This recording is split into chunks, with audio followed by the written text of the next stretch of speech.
Why the two-quarterback system will work for Auburn in the month of November. That is the topic on today's Village Vice. And I can't believe we're doing this. You can see his reaction. I'm so mad already to this if you're watching on YouTube. If you're not, he's Surrender Cobra right now in his reaction. Just at the thought, at the premise, he's in the Surrender Cobra. Hi, it's Village Vice. See Zach. I'm Brad. Zach and Brad. Yeah, great. Make the case for Auburn running a two-quarterback system because if you call me this morning giddy. Yeah. I'm going to make the case for a two-quarterback system. Yeah. And I'm like, I don't want to do the show today, but I have to. It's my job. Well, so go ahead, Brad. The alternative. Make us look ridiculous. The alternative. Let's start with this premise. The alternative is, like, Ashton Daniels is the clear-cut #1 quarterback, and Jackson Arnold never takes another snap for Auburn this year. Do we think that's what happened? Do we think that flip happened at Arkansas? Yes. You think it did? Yes, with the exception of the Mercer game, if they want to do the redshirt thing for Ashton. Okay. So all right. Why then, just reasonably, why then would Ashton not have overtaken Jackson as the starter before a massive flip in momentum, a pick six before the end of a half? Like, why not in practice? Why not before South Alabama or Georgia or Missouri? Like, why not before a game in practice with loads of film and loads of reps and all the other stuff? Would that not have happened? There's two answers, and I don't know which one's the right one. Okay. One is Jackson is significantly better than Ashton, regardless of production. Jackson is better in practice. That's one option. Okay. Two is the coaching staff made the wrong call at some point that they should have pulled him earlier. I think it has to be one of those two options. Sure. Okay. I don't know that it has to be. Like, I think it could be. Give me a third option. Give me a third option. The third option is that the change was made because in that game, not in the totality of the program, but in that game, you needed a spark. Oh, okay. I see. So you're saying maybe he just got benched as like Bo Nix did and TJ Finley came in. Correct. Got it. Yeah, sure. 100%. 100%. So they're going to go at it. I don't think it happened, but like that is an option. If the first option you laid out is what happened and Jackson's just markedly better in practice, then we're going to see Jackson start the game Saturday, aren't we? Because if it's an open competition and he's been better in practice, then it's reasonable he would continue to be better in practice and would start Saturday. Is that reasonable? Not reasonable. It's reasonable, but let me add a but. Yes. And Hugh Freeze has talked about this. Like, for whatever reason, you can be better, but if you don't score and don't win when you're there and people don't respond, it doesn't matter. So reasonable, but if you don't win, it doesn't matter. Correct, which is why Jackson should start the game.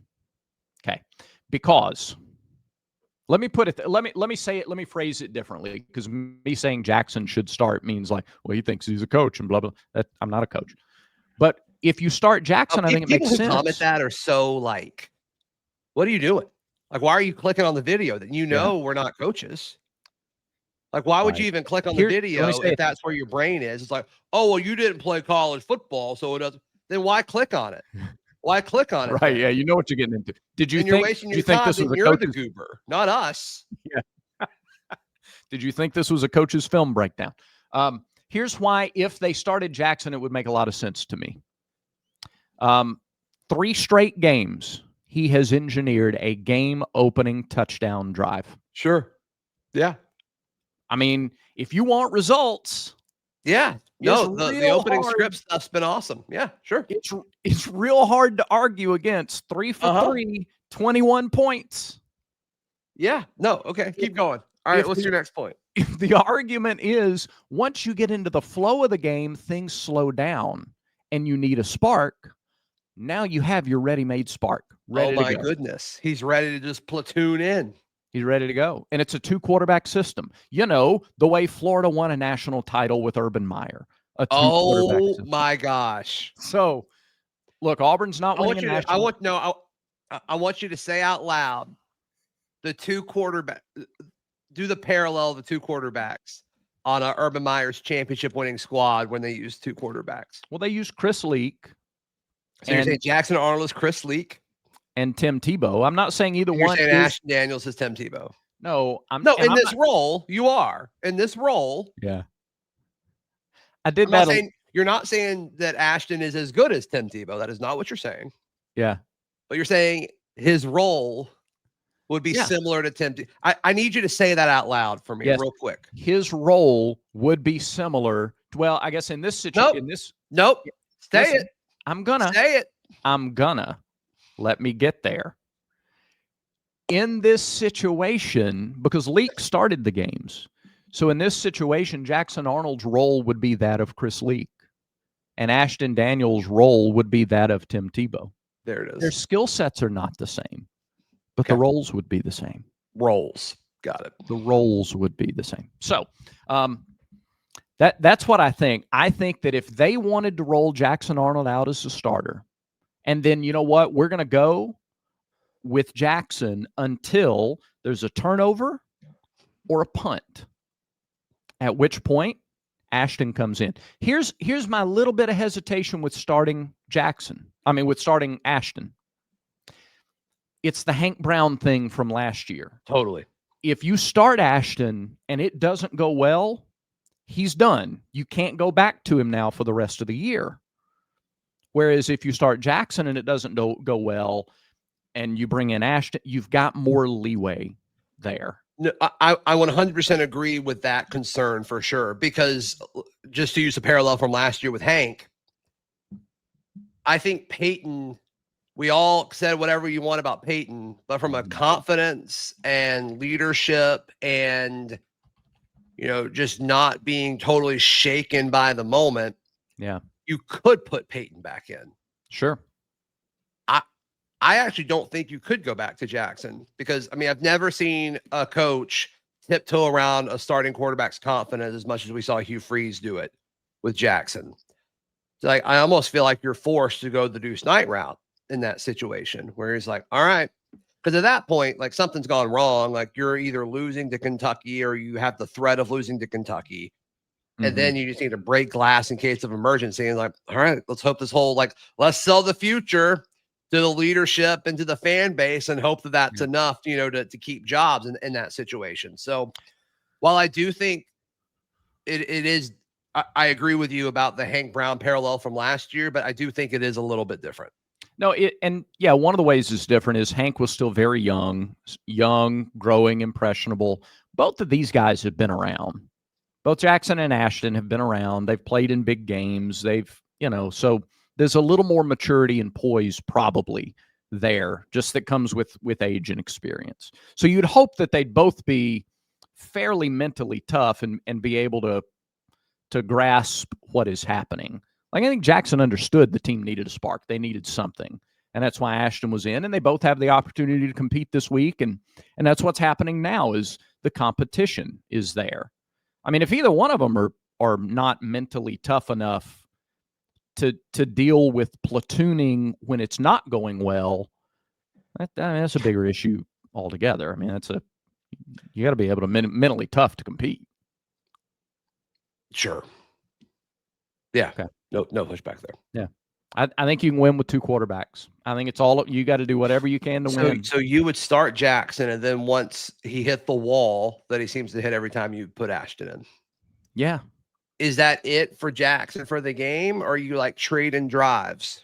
Depends on how it goes. We haven't seen Ashton run the full complement of the offense truly, because Hugh Freeze said they were purposefully conservative with their play calls in the second half.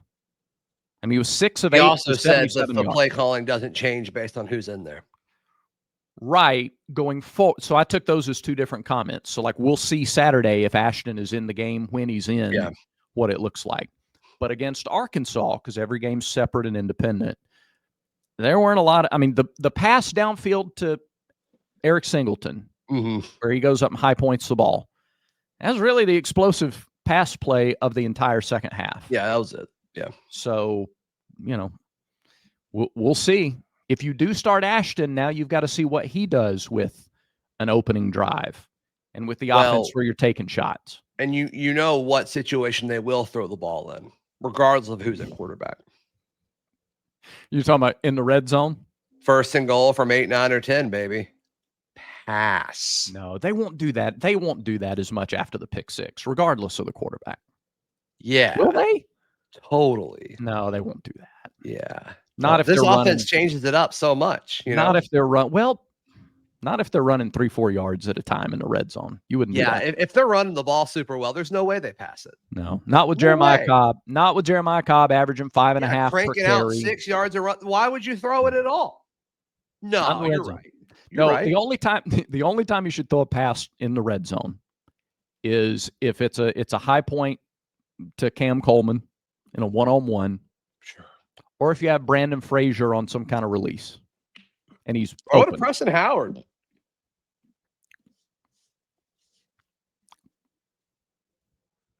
Hey, we're both wearing Roback today. Roback.com. RHOBACK, Roback.com. Use promo code BARN20. I forgot to play the video. Hold on. Promo code BARN20 to get 20% off your first order. RHOBACK.com. Use promo code BARN20 for 20% off your order. They've got the best performance hoodies, the best quarter zips, the best polos in the game ever. It's in the game. They're insane. Yeah. They're so good. Roback.com. Promo code BARN20. Insane in the membrane. So what I had the comment section is going to be like on this video. Well, I think it'd be pretty explosive. Yeah, I think there's going to be a lot of conversation. I think somebody may insult my Coke bottom glasses again, potentially. What does that mean? Yeah. Well, they were going for Coke bottle glasses, and the left one is a thick boy. Now I'll tell you, but okay. But yeah, he was going for Coke bottle, and he said Coke bottom. It's like that's not it. I've never heard either of those terms before. You never heard Coke bottle glasses? Does that mean like thick glasses? Yeah, it's like the bottom of a Coke bottle. Oh, okay, I gotcha. Yeah. Wait, so they're insulting your vision? Yeah, well, just insulting the glasses. Weird. It's one of those, you look like a nerd, as if that's a bad thing. Like, yeah, I do. I look like a nerd. Yeah. Dang good looking nerd too. But anyway, so I had a friend make the claim. Brad Law ran 11 miles this morning. that I thought before that guy even woke up. I thought was preposterous, and I want to get your take on it. I had a friend that you thought was preposterous. I spoke over you there. My bad. I had a friend make a take that was, I thought, preposterous. Okay, he said that Kentucky has a better head coach and quarterback than Auburn going into this game. And I just thought both of those were ludicrous. What do you think? He's thinking about it. I don't think it's ludicrous. I don't know if I entirely agree, but I don't think it's ridiculous. Let's start with the head coach. Yeah. Stoops has had better seasons at Kentucky with way less assets than Freeze has had at Auburn. He's had more chances at it, more seasons. Yeah. Way more. Yeah. But yeah, way more. He's done that. And, the big concern is if you gave Freeze 5 more seasons, are they going to be able to? What's Kentucky's best season? Is it 8-4? They've had their best in the conference is 5-3. Okay. They've had a couple of 5-3, and this is his 13th year there. Okay. His overall record, his overall record at Kentucky is 69-78. His conference record is 28-67. Yeah, but we've got to be careful with this conversation because he's at Kentucky. Mm-hmm. It's an uphill battle. Okay. It should be easier to win at Auburn than it is at Kentucky. I mean, I'm not saying I would pick him over Freeze, but I don't think it's ludicrous. Yeah, but keep in mind that until last year, you had East and West divisions. So every year he had South Carolina, Vanderbilt, and Missouri. Auburn has access to more than Ole Miss and Mississippi State and Arkansas to some extent, just geographically. It's just such a huge advantage. And Kentucky Kentucky wouldn't have that over anyone in the old SEC East outside of maybe Vanderbilt. Yeah. So I don't know. I wouldn't be super passionate on either side of that argument. Yeah. Okay. I'm being honest with you. Quarterbacks, I haven't watched the Kentucky kid enough to have an opinion on it. Yeah. I mean, just a little bit I've seen, he can throw it for sure. Yeah, sure.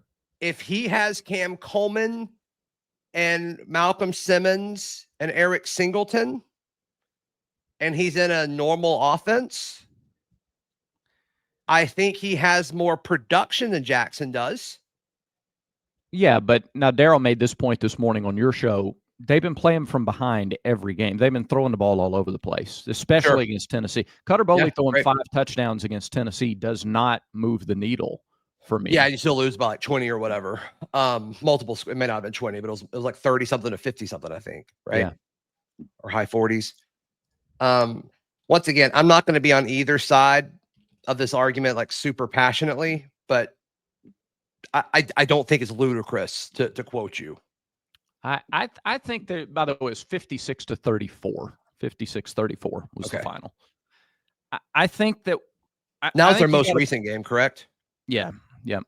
There's 5 touchdowns, but if you're down 3 scores, then how much does that matter? Yeah, you're right. Right. I mean, their conference games are a 22-point loss at South Carolina, a 21-point loss at Georgia, an overtime loss to Texas, and then a 22-point loss to Tennessee. This shouldn't be a 19-13 game Saturday night. Shouldn't be. Doesn't mean it won't be, but it shouldn't be. What do you mean by that? Like, you think Auburn should win by more than that? Yeah. Yeah, I think so. I have a hard time seeing how Kentucky is going to score. Yeah. Yeah. That's fair.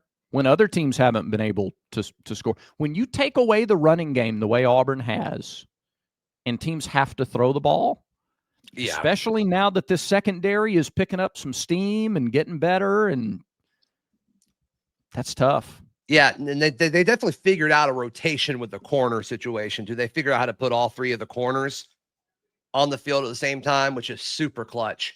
Yeah. I think I've gotten a few people, because I've made that take, all week in different places, and they're like, "Well, watch out, Kentucky's quarterback can sling it." And I'm like, "Sure, that's fine. He's not better than Marcel Reed. Right. He's not better than Gunnar Stockton. Nope. He's not better than Talon Green. He's not better than Bo Prabula. He's not better than Sawyer Robertson. Nope. Sawyer was able to score some, but all in all, like, we live in this like black and white world of like this or that. And it's like, no, like, football's more nuanced than that. Matchups, where you're playing, when you're playing. There's like, this Auburn team has shown that it still wants to fight. Yeah. I don't think Kentucky wants to fight anymore. And that's nothing against these individual players. It's a cultural thing, and it's an expectations thing. I'm with you. I don't think this game should be close either. I have a hard time seeing Kentucky get above 14 points. I just have a hard time seeing it based off of everything we've seen from this defense so far. I don't care what Kentucky did in garbage time against Tennessee. I'm there with you. I'm there with you. Yeah. Now, am I confident Auburn's going to get above 24 points or whatever? I'm not, but we'll see what it looks like. Yeah. Yeah. Well, that 2-quarterback system, you ought to be able to get more than 24. Because if you just put 7 on the board after Jackson's first drive, then put Ashton in. From there, you just got to get 17. Yeah. Then you're at 24. I wish Zach Calzada was playing in this game. I heard you say that this morning.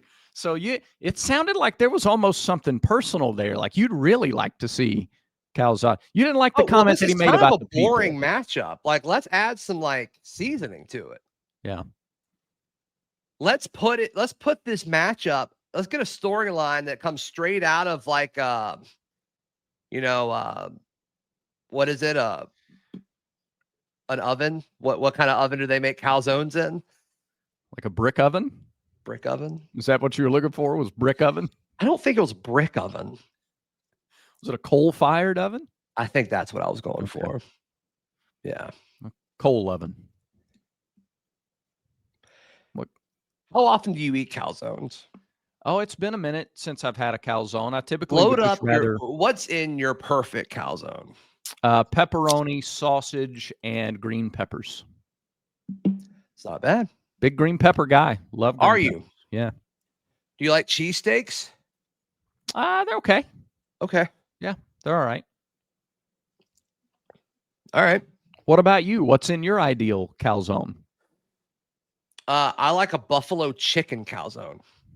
That's a strong play too. Every now and then I'll switch it up and go buffalo chicken pizza. And if there's a buffalo chicken option of anything, I Mhm. have a hard time looking anywhere else. Okay, since we've started the food conversation, we were going to get into a Halloween candy conversation this week, weren't we? We're doing that 21 minutes in? Yeah. Okay, go ahead. Yeah, man. Well, what Okay. I don't know how we were going to start it. How we were supposed to start it. You sounded so confident. Yeah. Do we want to wait and save it for Friday, the day that's actually Halloween? Let's say you're a child. Yeah. You go up to the door, back of your mind or front of mind. What are you hoping they put in there? Twix or Kit Kats? Because you're going chocolate. Mm-hmm. Oh, chocolate 100% of the time. I don't just love the tart, fruity stuff. Give me chocolate every time. Yeah, I love Skittles. Mhm. Skittles is like that's my answer is Skittles. Yeah. For sure. Every time. Or regular, like original flavors, or do you go for the sour? Original. Yeah. The red bag. Red bag. Not the purple Green bag. bag's okay. I don't know. It's a different sensation. You know what I mean? Sure. I'm eating those with a different goal in mind. You know what I'm saying? Sure. What candy did you hate to see in the Halloween bag? Dots. I hadn't thought about dots in forever. Yeah. And Are they even reason. around still? Mine, and this will show my age because I don't think they make these anymore. I have not seen them in any of the stores. Okay. Those candies that came in the orange and black wrappers. Some were orange, some were black. I never opened them. I never knew what the candy was on the inside because if I just got that generic, was it chocolate? I don't know. I don't know what it was. Why did you never try it? I don't know because I just hated the wrapper. I didn't like the presentation. Didn't like it. Looked like somebody took tissue paper and just wrapped them up and threw them in a bag. The individual. Oh, okay. What's in them? Since you just looked it up. This is like saying they're peanut butter kisses. No, that's not it.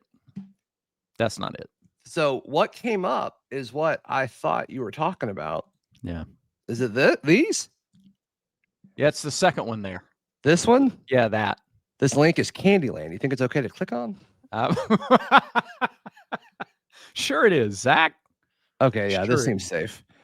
Oh, you buy them by pound. Yeah. You buy them by the pound. Well, if I'd known they were peanut butter, I might have gone after them. I'm sorry. You buy them by the pound, Brad. Yeah. No thanks. You can buy them by the gallon over here. No thanks. Nope. Love peanut butter candy. Something about those was off-putting. Didn't like it. Okay. Didn't care for it. All right. Hey, can I share a dub with you? Yeah. And the timing of this is awesome. Yeah. My middle child, my 2-year-old, been allergic to peanut butter.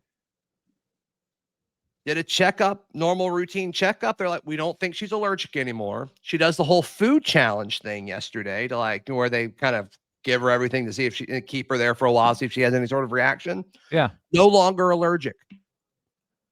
That just go that she's stoked. And her cute little 2-year-old girl voice, she's like, I can eat peanut butter without getting sick now. And it just melts your heart because she's so excited. It's so sweet. And yeah, so she can have Reese's now. She's fired up. Reese's. I didn't know that could happen. I didn't know that could just apparently go away. Very common the way they were talking about it. No kidding. Yeah. Well, I'm excited for her and excited that the two of you can share Reese's together now. That's great. Yeah, for sure. Because we used to have to go through and like take stuff out of her thing or her pumpkin or whatever, and she'd be like, "What? What's going on?" You know. So yeah, that's a dub. That's a dub for sure. Yeah, it does take away your dad tax though. You're like, well, I'll just take these since you can't. Yeah, I'll just dispose of all the stuff with peanuts and peanut butter in them. Yeah, that's right. That's right. Okay. All right. Is that it? Is that what you wanted? I don't know. I thought there was a whole candy corn element to it, but look, I'm sure Friday. Oh yeah. For the live slice Friday. Are you back on Friday? Well, it's a home game, so I'm here. Can you bring an animal fact as well? I can try. Yeah, sure. So it's got to be an animal fact. Yeah, I mean, with the octopuses, or you can just make another fact about octopuses. All right. It's either that or I'll study up on sea urchins tonight. Either way. That does it for today's show. Thanks, everybody, for watching and listening. However you take in the show, be sure to subscribe if you haven't yet. Get notified every time there's a brand new Village Vice. And remember, until next time, everyone has vices. Make sure Village Vice is one of yours.